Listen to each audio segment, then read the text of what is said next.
Kapan wabah COVID-19 masuk ke Indonesia? Bagaimana mereka bisa masuk dan terdeteksi di Indonesia?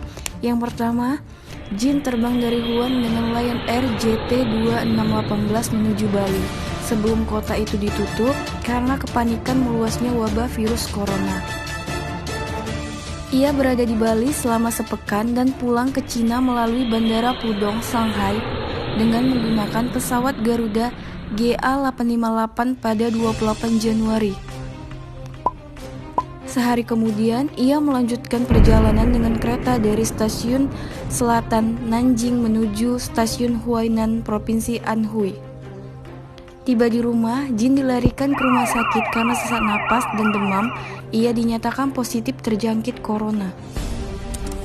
Kabar ini menjadi temuan pertama berkaitan dengan COVID-19 di Indonesia dan jejak perjalanannya tak bisa ditelusuri. Pemerintah tidak menerapkan lockdown tetapi menerapkan pembatasan sosial berskala besar atau PSBB pada daerah zona merah.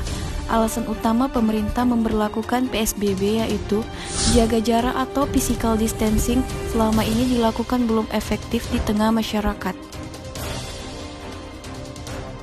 Dampak PSBB ini membuat masyarakat resah karena semua fasilitas publik dibatasi perjalanannya, toko sebagian yang buka, aktivitas warga dibatasi. Tidak sedikit dari masyarakat timbul kepanikan yang memperburuk situasi.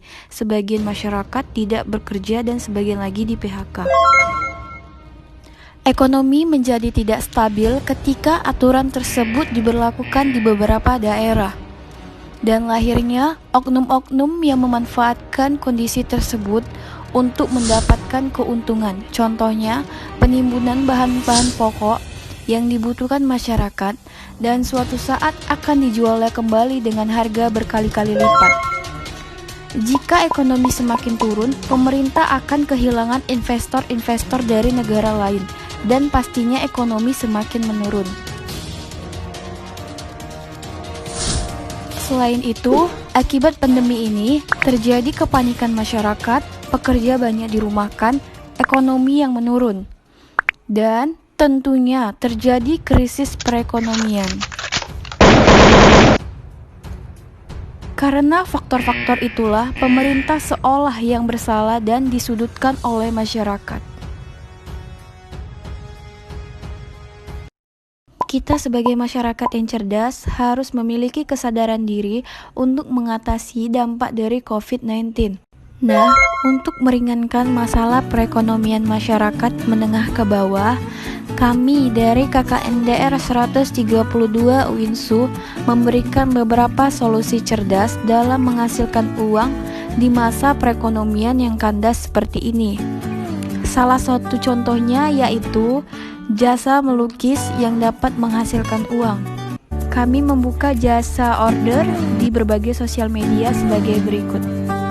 Solusi kedua dari kami yaitu pembuatan masker rumahan. Langkah awal yang kita lakukan ialah sediakan kain yang akan dibentuk pola masker. Kami di sini menggunakan kain perca. Kedua, potong bagian pola yang sudah diukur, lalu lipat bagian yang akan dijahit. Selanjutnya, proses penjahitan bagian yang sudah dilipat. Jangan lupa jahit bagian ikat kepala membentuk tali. Dan selesai, masker kain rumahan sudah bisa dijual kembali dan pastinya mudah dibuat. Kami juga menjual masker tersebut di sosial media sebagai berikut.